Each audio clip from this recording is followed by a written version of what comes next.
Hello, my name is Rachel and I'm here today to talk about the books I read in the month of June. So these are books that I read for Pride Month, books that I read for the QueerLit readathon, just gay stuff mostly, which was fun. If I sound disgusting, which is very likely, it's because I've had a cold for the last week and my voice is gone and it sounded horrendous. Sorry about that, but it's not going anytime soon and I wanted to film some videos. So we're just going to film it anyway and you'll have to suffer through whatever this is. So I'm going to get straight into the books that I've read because I've read quite a lot. I think I've finished 12 books this month. So I used to read between 10 and 15 books a month, and then recently it's moved to 6 or 7, which is still fine, but you know, I've just not been reading as much. But this month picked up loads, read 12, so we're gonna move fast because we've got a lot to talk about. I'm gonna talk about 2 that weren't LGBT plus though. The first one is The Anatomy of Story by John Truby. I picked this up because I like to read writing craft books before I start writing sessions, and this is the one that I've been reading, as you can see by all these tabs. It's very, very good. I'm not far into this. I'm 65 pages in. This is really good. This is all about how to make a story organic and not just the same as every other story and things like that. It's very, very good so far. So yeah, I started that one and I will be continuing with it. And then the other one I read, so I was really, really hungover because I went out in Manchester and then I stayed at my friend's, and when I was on my way back, I went back through Manchester and I was like, I just want a graphic novel. I've not got any graphic novels on my shelves that I've not read that I really, really want to read today. Especially because I have some comic-y ones, but they're not the ones that I really, really like. I like quiet ones.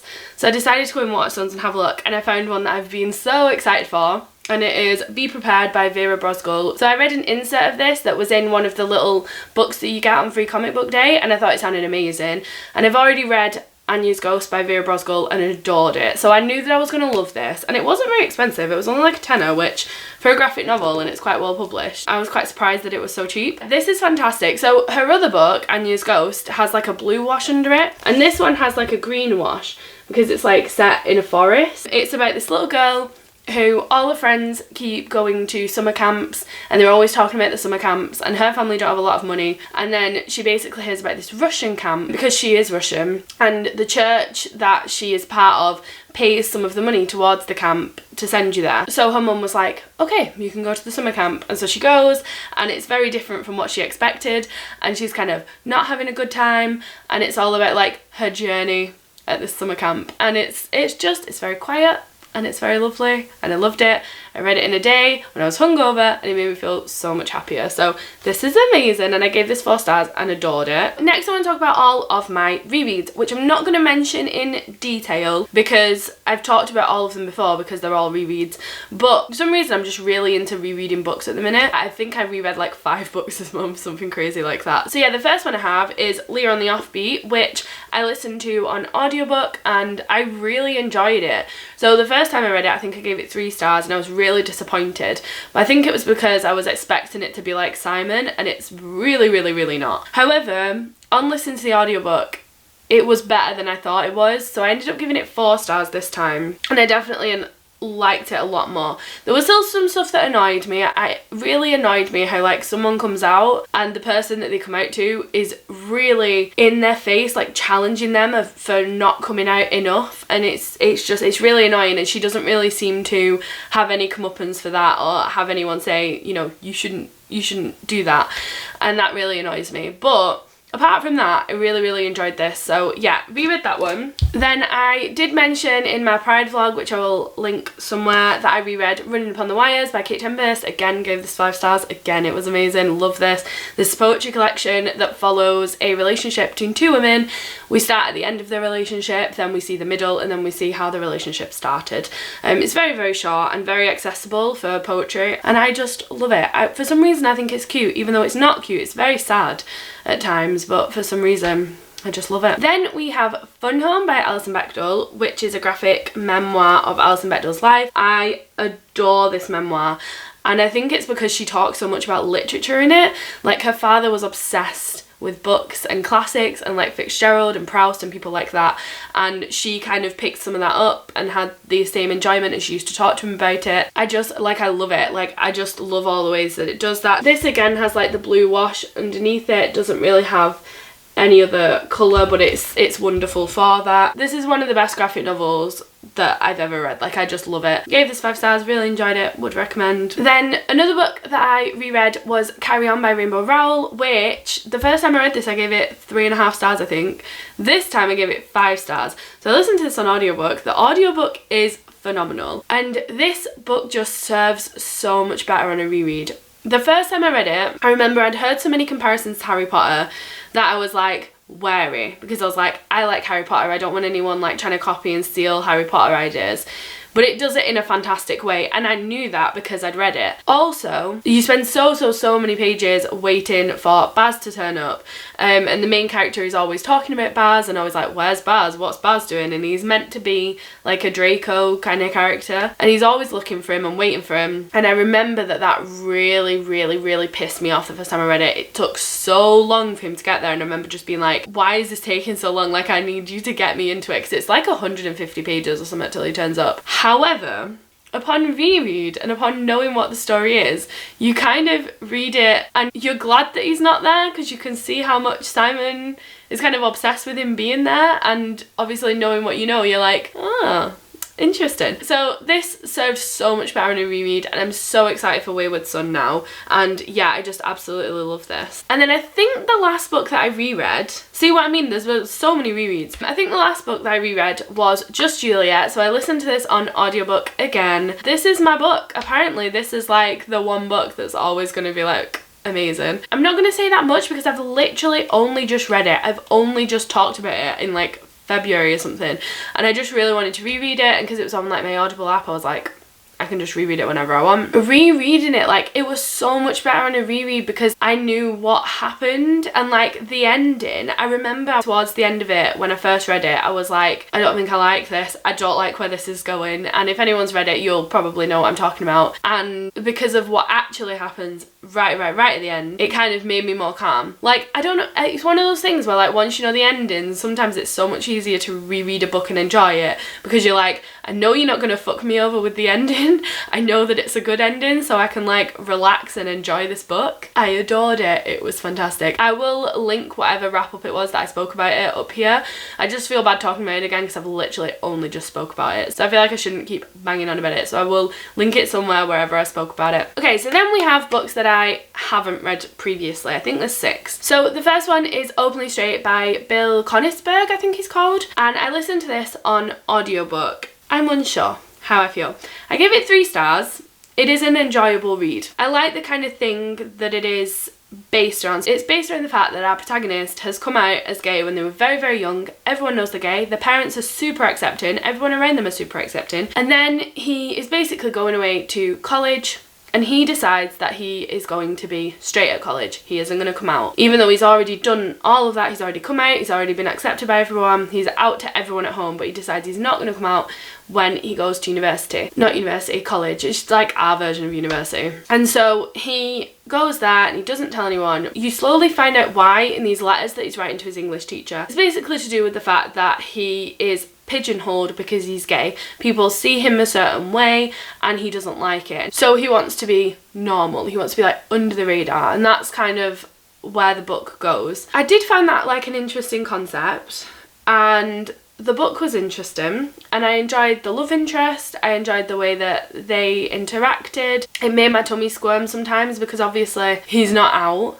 but we know that he is out, and he's already had this like discovery of who he is, and the person that he's with is kind of going through that discovery, and he's pretending that he's going through that discovery with him, but he's not, and it's very uncomfortable at times. The ending was really disappointing. However, I think it's because there is a second book called Honestly Ben, and that focuses on another character from the book. I think it's from their perspective. I feel like that's why I didn't have the kind of wrap up that I wanted in the book. However, like, it has to be a bit of a letdown because I didn't have that feeling of like, I'm happy to have finished this book, because I didn't have that wrap up. So I'm giving it 3 stars. I feel like I'm still going to read the next one, and I feel like it'd be similar to how I'm talking about other books where like on reread they improve. I feel like if I reread this after reading the second one, if I enjoyed the second one, I feel like I'd get a lot more out of it and enjoy Openly Straight a lot more, knowing what was actually going to happen in the end, because yeah, it just didn't have like a proper ending to like the relationship to what I wanted. So yeah, that was 3 stars. Did enjoy it, just feel a little bit weird about it. The next book we have is Queer: A Graphic History. This is by Meg-John and Juliet Sheele. This basically goes through like queer theory, the birth of queer theory and all that sort of stuff. I give this 4 stars. I adored reading this. This felt like being back at university because it brings up so many things that I studied, and it was so nice to like read about them again. You had mentions of Foucault's Panopticon, you had mentions of Judith Butler and like Gender Trouble and all of her books, which I did at university. You have just loads and loads and loads of feminist people are mentioned in here. My dissertation was on a feminist topic within Game of Thrones, so I had to study a lot of feminism, so it was really nice to kind of hear about these people again. This is a fantastic book. Absolutely fantastic. I would highly recommend it to anyone. It goes through like the history and it does it in such a fantastic way, and because it goes through so many topics but as an overview, it kind of gives you more of a thing of like, what would you like to look into on your own? Like, you can isolate the areas that you find interesting and go into them, because this kind of gives you everything and lets you know the names of it, and then you could look it up on your own. So this is absolutely fantastic. I would highly recommend it. I don't really know what else to say about it. It's kind of one that you have to read, but yeah, it goes through all the history of the birth of like queer theory, what queer theory is, why queer theory is different to being an LGBT person. Like, it's not that you are queer, it's that you act queer. Like, queer is more like an action that you do instead of something that you are, and like it's fascinating, absolutely fascinating. So I would highly recommend this one for anyone who's into that sort of thing. It's very niche. Like, it felt like I was back at university because you had to study a lot of things like this at university, where it's like an academic look at a theory or things like that. That's what it felt like. But it was amazing, like absolutely lovely, and I loved doing that at university, so obviously I enjoyed this book. So the next book I read was George by Alex Gino. So I've seen this for ages and wanted to pick it up because I knew it was targeted, I think, as a kid's book. I don't think it's a teenage book, I think it's targeted as a kid's book. And I just find it really intriguing because I think it is the kind of topic that should be talked about with children. So I've not even told you what it's about. George is a little girl who we follow from the start of the book. It does get a little bit confusing at the start because obviously George is called George and George describes herself and she looks like a boy, but she uses all female pronouns all the way through and is very firmly a girl, and it's just done in such a wonderful way. She has the most amazing best friend who I was in love with. She has told her that she's a girl, and her best friend is very like, yeah, of course you're a girl, and then like invites her around to her house and she's like, yeah, you can wear my clothes, yeah, we'll put makeup on you, because she's very just like, you are my friend and you are a girl. Like, she doesn't make it this huge thing, which I think is because they're children. Like, I feel like when people are teenagers and stuff, it's more like, what do you mean you're a girl? Like, you look like a boy, what do you mean? But because she's a child, she's very like, oh, you look a bit like a boy, but you're saying you're a girl, so you're a girl. Like, she's very like, okay, that's fine, and I loved that. Absolutely loved the brother as well. The brother is so nice and supportive and lovely, and eventually, you know, we get that from the mother as well, and the mother struggles, which I thought was very realistic, because you did have this best friend who was accepting, you did have this brother who was accepting, and it kind of got to the point where it was like, I get where you're going with this and I love that there's so much acceptance, however, like, this isn't what happens.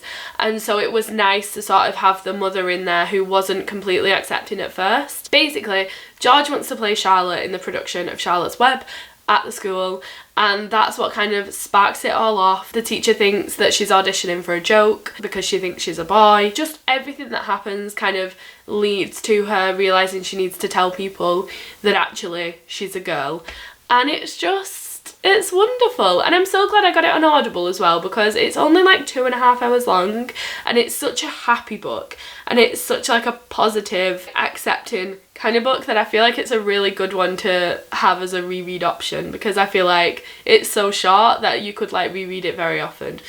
and it's very sweet. I absolutely adored it, so would highly recommend George. It is wonderful. The next book I read was The Art of Being Normal by Lisa Williamson. This is another book that covers like a trans topic like George does. I really enjoyed this book. I gave this book 4 stars in the end. This book basically follows David, and David is coming to terms with the fact that he's a girl. He's seen himself as a girl for a very long time. I really like with this book that he takes a very medical attitude towards himself and his body, and I think that worked really well because it really came across how distant he was from the body that he was in, because obviously he was a girl but he's in a boy's body. I feel really weird using the male pronouns because he's a girl, but it's because they used male pronouns all the way through the book. A new boy comes to school called Leo and he defends David when he is being bullied. Oh my god, if you watch my Pride vlog, I just like burst out crying. I was like, I need a break. It was because he gets bullied. The bullies basically find something that you just, like, you know that they're gonna find, and you're reading it like, oh my god, please don't find it, please don't find it, and they do, and you're just like, oh, like it just hurts so much because of like how vulnerable he is about this whole topic. This book has a lot of upsetting moments and moments where you cry. It doesn't quite go the way that you think it's gonna go when you read the back. I kind of thought that this was gonna be like a romancy type book, and it is not. It's not at all, and I kind of appreciated that it wasn't. It was more about a friendship developing, and I thought that was so much better. So I really loved this. This is a dual perspective, and the thing that I loved so much about this is I was as interested in both of the perspectives. So I really see it as a mark of a book not being very good if I read it and I'm more interested in one of the perspectives than I am in the other one. And in this one, like, that didn't happen at all. I was as invested in each of their stories.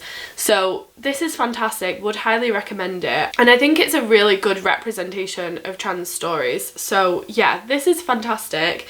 This is also endorsed by Amnesty International UK. That's pretty cool. I didn't know that when I read it. Loved this. Also loved that I had like a floppy paperback, so like my spine is still in perfect condition, which never happens because English books are hardly ever floppy.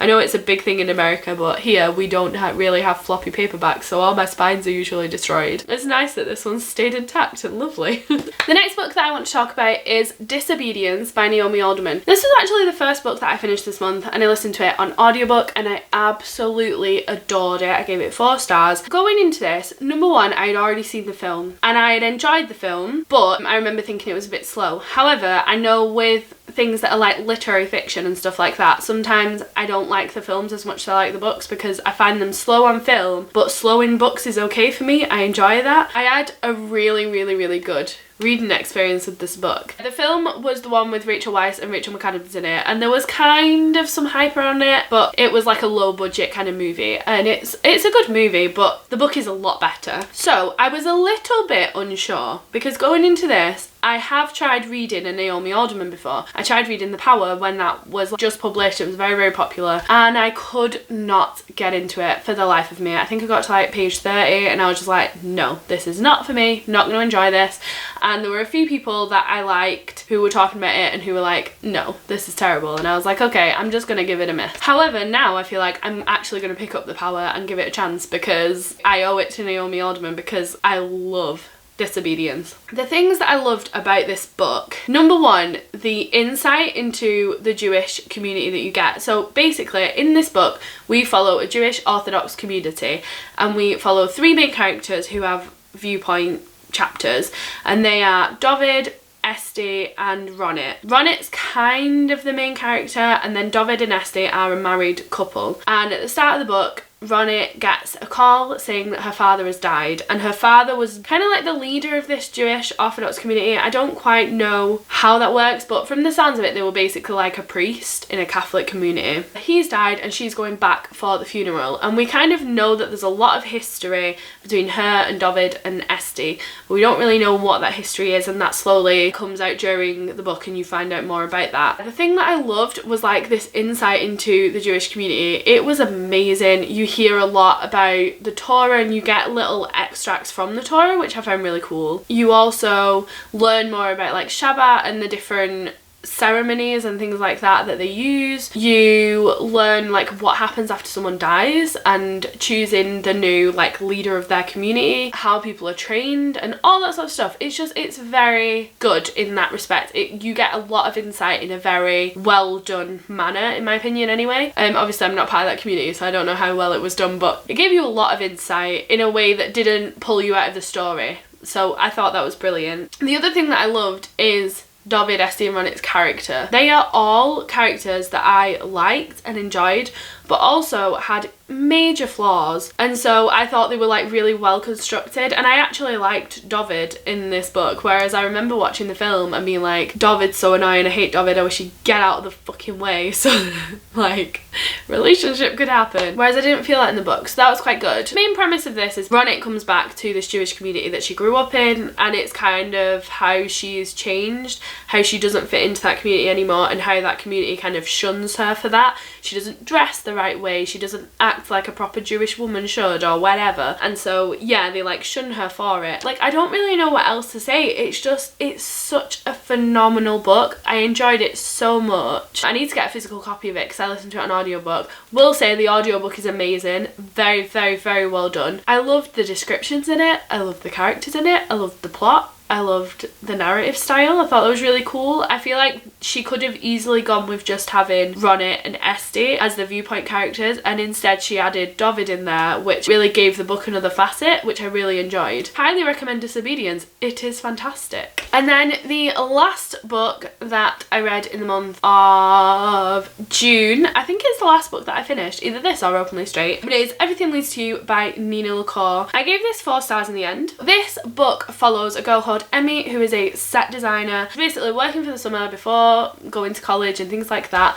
She's working on set design. She's recently broken up with a girl, and she is one of those like on-off relationships where she keeps going back to them even though they treat her like shit. There is a sale at a big celebrity mansion. An old Hollywood star has died, and they go to his house because she's looking for stuff for set designs. Her friend ends up buying this record, and when they go to put the record on, a letter falls out that was supposed to go to someone in his life, but he had a very reclusive life, so no one knew anything about him, and they basically go on a search to find whoever they could give this letter to. That's the basic premise of this book. I really enjoyed this book, but I wouldn't say it was amazing. Now, I gave it 4 stars. I really enjoyed it, and the stuff that I enjoyed I thought were done really well. However, I did have some issues with it, which is why it's not 5 stars. So one thing that I loved about this book, everyone introduced who is an LGBT plus character is already out. They are introduced as themselves. Like, there's no coming out stories in this book, which was refreshing because they are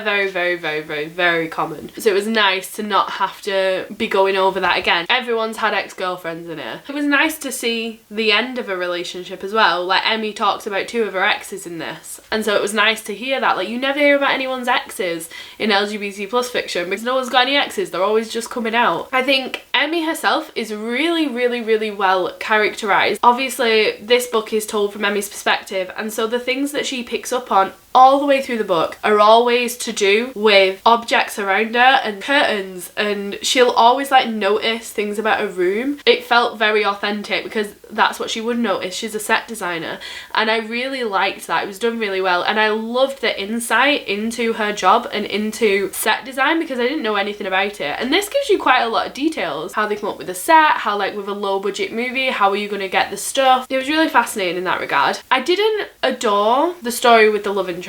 I loved everything about Emmy.